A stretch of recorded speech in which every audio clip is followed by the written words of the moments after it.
امریکہ کی فوج کے اندر ایک عیسائی جرنل تھا۔ وہ اپنا واقعہ یوں بیان کرتا ہے کہ میں امریکہ کی آرمی کے اندر تھا۔ میں اسلام سے شدید نفرت کرتا تھا، مسلمانوں سے مجھے بہت زیادہ نفرت تھی، اور میں آرٹیکل بھی اسلام کے مخالف پڑھا کرتا تھا، اور میرا سارا وقت جو ہے میں اسی پہ ریسرچ کیا کرتا تھا۔ اسلام کے مخالف ہی میں جو چیز مجھے ملتی تھی اس کو میں فوراً سنتا تھا، پڑھتا تھا۔ تو میرے دل میں اسلام کے خلاف شدید نفرت پیدا ہو گئی تھی۔ وہ کہتا ہے کہ ایسے ہی وقت گزرتا رہا۔ میں جب آرمی سے ریٹائر ہو گیا تو میں فارغ ہی ہوا کرتا تھا، مجھے کوئی کام نہیں تھا، کیونکہ میری ایک سوچ بن چکی تھی، تو میں اسی سوچ کے اوپر چل رہا تھا۔ تو میں نے ایک دن پروگرام بنایا کہ کیوں نہ یہ قریب جو مسجد ہے ان کی مسلمانوں کی، تو فرائیڈے کا جمعے کا دن تھا، میں نے کہا اس مسجد میں جا کے میں ان پہ فائر کر دوں گا، اور ان کو جتنے زیادہ ہو سکے میں ان کو آج قتل کر دوں۔ تو وہ کہتا ہے کہ میں اس نیت سے اپنی گن کو اپنے کپڑوں میں چھپا کے گھر سے نکل پڑا۔ کہتا ہے کہ میں جب مسجد کے قریب پہنچا ہوں تو باہر مجھے ایک بندہ کھڑا ملا۔ اس نے مجھے روکا، سلام کیا، السلام علیکم کہا، میں نے وعلیکم السلام کہا۔ تو میں چونکہ غلط نیت سے، غلط ارادے سے جا رہا تھا، تو ڈر تو میرے اندر تھا، تو میں تھوڑا ڈر گیا کہ یہ شاید ان کا کوئی سیکورٹی والا ہے، یہ ان کا کوئی محافظ ہے۔ تو اس بندے نے میرے ساتھ گفتگو شروع کی، تو مجھے کہنے لگا کہ آپ کہاں پہ رہتے ہیں؟ میں نے اسے بتایا، اس نے مجھے نام پوچھا تو میں خاموش ہو گیا۔ اب میں اسے اگر اپنا نام بتاتا، عیسائیوں والا ڈیوڈ پال اس کا نام تھا، تو وہ کہتا اگر میں اسے اپنا نام بتاتا تو وہ سمجھ جاتا، تو میں خاموش ہو گیا۔ تو وہ ہنسنے لگا، اس نے میرے ہاتھ میں ایک کتاب پکڑا دی اور مجھے کہنے لگا کہ یہ تم نے کتاب پڑھی ہے؟ تو میں نے سر ہلا دیا کہ نہیں، میں نے یہ کبھی نہیں پڑھی۔ تو اس نے کہا کہ آپ یہ کتاب پڑھیے اور آپ میرے ساتھ پرومس کیجئے، وعدہ کیجئے یہ کتاب آپ ضرور پڑھیں۔ تو میں اس سے وعدہ کر کے وہ کتاب کو ہاتھ میں لے کے پکڑ کے میں گھر آ گیا۔ میں ڈر چکا تھا۔ میں نے سوچا کہ پھر کسی دن اپنا جو میرا ارادہ ہے اس کو مکمل کروں گا۔ وہ کہتا ہے کہ میں گھر میں آ کے بیٹھ گیا، میں نے اس کتاب کو رکھ دیا۔ تو رات کو مجھے میری نظر اس کتاب پہ پڑی، تو میں نے اس کتاب کو کھولا، تو پہلی نظر میری جس فقرے پہ پڑی وہ فقرہ تھا کہ جس نے ایک انسان کی جان بچائی اس نے گویا پوری انسانیت کی جان بچائی۔ وہ کہتا ہے کہ وہ فقرہ سیدھا میرے دل پہ لگا جا۔ تو میں نے اس کتاب کو پڑھنا شروع کر دیا، میں نے اس کا فرسٹ پیج شروع کیا، وہاں سے میں نے پڑھنا شروع کیا، اور میں کچھ ہی دنوں میں نے اس کو سارا مکمل پڑھ لیا۔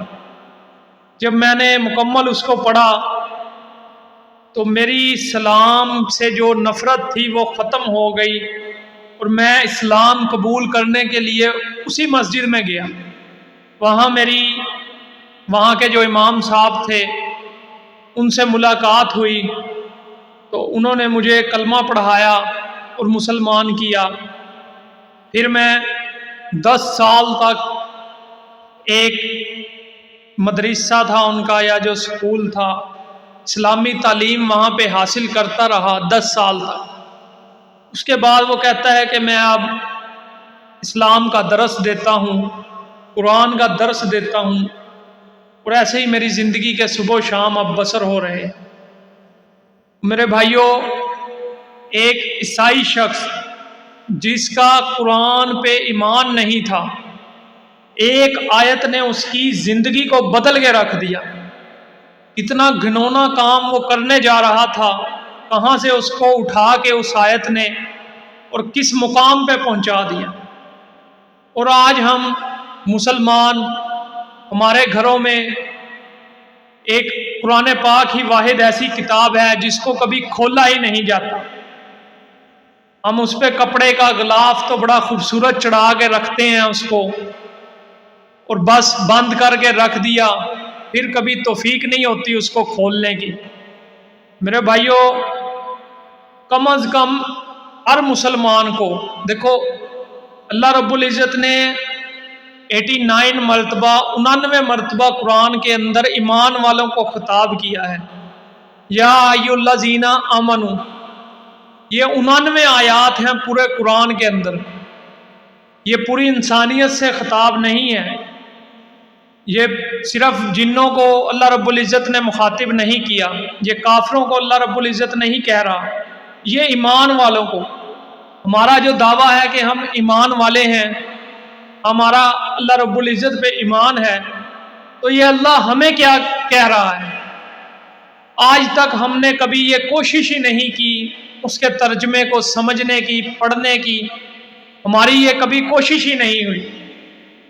تو میرے بھائیوں، کم از کم ہر مسلمان کو ان 99 آیات جو ہیں ان کو کم از کم ترجمے کے ساتھ پڑھیں کہ آپ کا اللہ آپ کو کیا رہا ہے، آپ کو کچھ سمجھ تو آئے۔ تو روزانہ کم از کم 2 آیات، 3 آیات، 4 آیات ترجمے کے ساتھ پڑھیں، اس پہ غور کریں، اس کی تفسیر پڑھیں، تو میرے بھائیوں آپ کی بھی یقیناً زندگی بدل جائے گی۔ قرآن پاک کا پڑھنا بڑا فائدہ مند ہے۔ نبی پاک صلی اللہ علیہ وآلہ وسلم اس وقت تک نہیں سوتے تھے جب تک سورہ ملک اور سورہ الف لام میم سجدہ کی تلاوت نہیں کر لیا کرتے تھے۔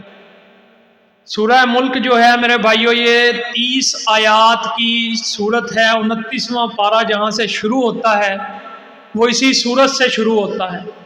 یہ 30 آیات جو ہیں یہ انسان کے قبر کے عذاب سے نجات کا ذریعہ ہے۔ جب انسان قبر میں جائے گا تو یہ اس کے اوپر پھیل جائے گی، اور یہاں تک کہ یہ اللہ رب العزت سے جھگڑا کرے گی۔ جب تک اللہ رب العزت اس بندے کو جنت نہیں دے دیں گے تو یہ اس کی شفاعت کرتی رہے گی، اللہ کی منت سماجت کرتی رہے گی، حتیٰ کہ یہ اس اپنے پڑھنے والے کو بخشوا کے چھوڑے گی۔ اور اپنے دن کا آغاز سورہ یاسین سے کیجئے جو قرآن پاک کا دل ہے، تو سارے دن کے جو آپ کے کام ہیں وہ ان کا ذمہ اللہ رب العزت اپنے ذمہ لے لے گا۔ تو میرے بھائیوں، قرآن، ایک امام صاحب تھے، مجھے ایک واقعہ یاد آ گیا ایک گاؤں کے۔ تو گاؤں میں آپ کو پتہ ہے پہلے وقتوں میں، اب بھی بلکہ کچھ علاقوں میں یہ رواج ہے کہ کوئی تنخواہ وغیرہ تو ہوتی نہیں تھی، پورے گاؤں میں ایک ہی حافظ تھا۔ تو وہ اس مسجد میں انہوں نے اپنی امام مقرر کیا، اس کو وہ نماز پڑھایا کرتا تھا۔ تو ایک دن کا کھانا اسے ایک گھر سے آ جاتا تھا، دوسرے دن کا کھانا دوسرے گھر سے، تو ایسے ہی اس کا کھانا چلتا رہتا تھا۔ تو سال بعد جو گاؤں والے تھے اسے کچھ گندم کی فصل دے دی، کسی نے کوئی چاول دے دیے، کسی نے گڑ دے دیا، تو وہ مسجد میں 5 وقت امامت کیا کرتا تھا۔ ایسے ہی اس کا گزر بسر ہو رہا تھا۔ اس کا ایک مقتدی تھا جو 5 وقت اس کی اذان دینے سے بھی 5-10 منٹ پہلے مسجد میں آ جایا کرتا تھا۔ 5 وقت اس کے پیچھے وہ نماز پڑھتا تھا۔ ایک دن جب رمضان آیا تو اس مقتدی نے اس کی امام کی افطاری کے اوپر دعوت کی۔ تو جب اس نے اس کی دعوت کی، وہ اسے گھر لے گیا، اس نے کھانا لگایا تو وہ دسترخوان کو سجا رہا تھا اور کھانا لے کے آ رہا تھا، تو وہاں ان کے الماری کے اوپر کچھ پیسے پڑے تھے۔ تو جب امام صاحب افطاری کر کے کھانا کھا کے چلے گئے تو اس کی بیوی نے دیکھا کہ وہاں پہ وہ پیسے نہیں تھے، تو اس کی بیوی اسے کہنے لگی کہ یہاں تو میں نے پیسے رکھے تھے، یہ سامنے ہی پڑے تھے، تو یہاں تو امام صاحب کے علاوہ صبح کا آیا بھی کوئی نہیں گھر میں، اور ہمارا بچہ تو یہ چھوٹا ہے، یہ تو چلتا بھی نہیں، تو لہٰذا چوری تو انہوں نے کی ہے۔ اب وہ بندہ خاموش ہو گیا کہ میں تو 5 وقت اس کے پیچھے نماز پڑھتا ہوں، تو خیر اس نے کچھ نہ کہا۔ اب اس نے کرنا یہ شروع کر دیا کہ وہ جب نماز ہو جاتی جماعت کے 15-20 منٹ بعد مسجد میں آتا اور اپنی علیحدہ سے نماز پڑھتا۔ امام صاحب نے نوٹ کیا اس کو کچھ دن تو، لیکن پوچھا نہیں کہ تم کیوں لیٹ آتے ہو، وہ ایسا ہی کرتا رہا۔ امام صاحب بھی اسے دیکھتے رہے لیکن اس سے پوچھا نہیں۔ پھر یہی سلسلہ چلتا رہا، سال گزر گیا، پھر رمضان آیا۔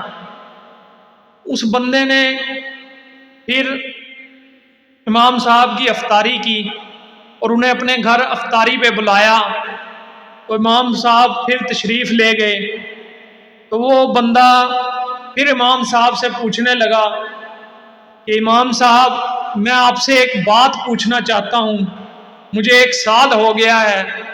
تو امام صاحب نے کہا کہ بتاؤ کیا پوچھنا چاہتے ہو۔ اس نے کہا کہ جب پچھلے سال آپ ہمارے گھر دعوت کے لیے افطاری کے لیے آئے تھے تو یہاں سامنے ہمارے کچھ پیسے پڑے تھے، تو جب آپ افطاری کر کے واپس گئے ہیں تو وہ پیسے یہاں پہ نہیں تھے، تو کیا وہ پیسے آپ نے اٹھائے تھے؟ تو امام صاحب زارو قطار رونے لگے، پھوٹ پھوٹ کے رونے لگے۔ تو وہ شخص کہنے لگا کہ میں نے دیکھو آپ کو کچھ کہا نہیں، 1 سال ہو گیا اس بات کو، میں نے آپ کو مسجد میں کوئی بات نہیں کی، میں نے کسی نمازی سے کوئی بات نہیں کی، میں نے آپ کی عزت کو خراب کرنے کا میرا کوئی ارادہ نہیں ہے، لیکن 1 سال ہو گیا مجھے یہ بات بڑی پریشان کر رہی ہے، اور اسی وجہ سے میں نے آپ کے پیچھے اب تک نماز نہیں پڑھی۔ تو امام صاحب کہنے لگے کہ کاش تم یہ جو سامنے قرآن پاک پڑھا ہے اس کو کھول کے دیکھ لیتے۔ مجھے رونا اس بات پہ آ رہا ہے، مجھے اس بات پہ نہیں آ رہا کہ تم نے مجھ پہ چوری کا الزام لگایا ہے، مجھے رونا اس بات پہ آ رہا ہے کہ تم ایک پکے نمازی ہو کے تمہیں 1 سال گزر گیا، تم نے قرآن پاک کو کھول کے ہی نہیں دیکھا، تمہارے پیسے یہاں اڑ رہے تھے ہوا میں، تو میں نے وہ اٹھا کے قرآن پاک کے اندر رکھ دیے تھے، ابھی کھولو اس کو، وہ تمہیں تمہارے اتنے پیسے اس میں سے مل جائیں گے۔ اس بندے نے اسی وقت قرآن پاک کو کھولا تو پیسے وہاں پہ موجود تھے۔ تو میرے بھائیوں ہمارا آج کل یہی حال ہے، ہمیں مدتوں بیت جاتی ہیں، ہمارے پاس ٹی وی دیکھنے کا ٹائم ہے، بچوں کے لیے ٹائم ہے، اخبار پڑھنے تک کے لیے ہم روزانہ ٹائم نکالتے ہیں فضول کا، روزانہ صبح ہماری اخبار کے ساتھ ہوتی ہے۔ میرے بھائیوں روزانہ اپنی صبح قرآن پاک کے ساتھ کریں، تلاوت کو اپنی زندگی کا معمول بنائیں، انشاءاللہ آپ کی زندگی میں تبدیلی ضرور آئے گی۔